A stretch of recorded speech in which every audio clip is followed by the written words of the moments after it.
Dans cette vidéo, nous allons aborder une notion très importante qui est la responsabilité d'une association. Pour bien comprendre les notions de responsabilité, il convient de définir tout d'abord ce qu'est une personne morale.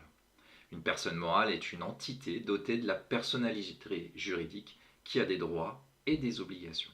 À ce titre, une association est une personne morale qui est soumise à deux types de responsabilités, la responsabilité civile et la responsabilité pénale. Elle est engagée dès lors que trois éléments sont réunis. Tout d'abord, un dommage subi par la victime. Ensuite, un fait imputable à l'auteur, responsable présumé. Et enfin, un lien de causalité entre le fait générateur et les dommages. Dès lors que les preuves de ces trois éléments sont apportées par la victime, le responsable du dommage a l'obligation civile de le réparer. Alors, qui peut engager la responsabilité civile d'une association? Eh bien finalement tout le monde. Les administrateurs, les dirigeants, les salariés, les membres de l'association, les bénévoles, les non-membres ou les usagers.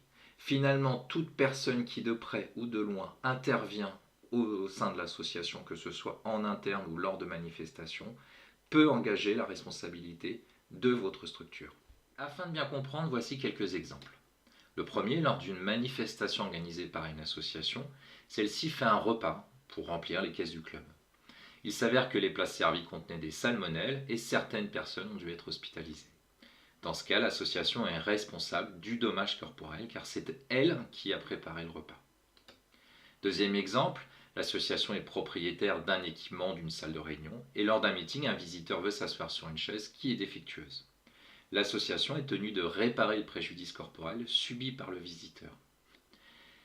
Les cas éligibles à l'exonération de responsabilité sont les suivants: quand il s'agit du fait de la victime, quand il s'agit du fait d'un tiers ou en cas de force majeure.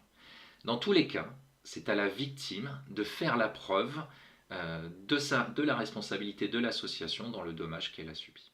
La responsabilité pénale d'une association ne peut être reconnue que dans la mesure où une infraction a été commise par ses dirigeants et pour le compte de l'association.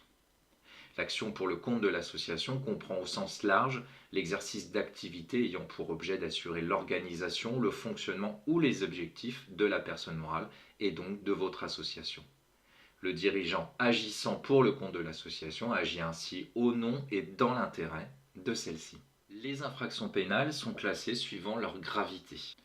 Il existe trois grands types d'infractions: contre les personnes en cas de crime ou de délit, contre les biens en cas de vol, d'escroquerie ou de recel par exemple, ou contre la nation, l'État et la paix publique.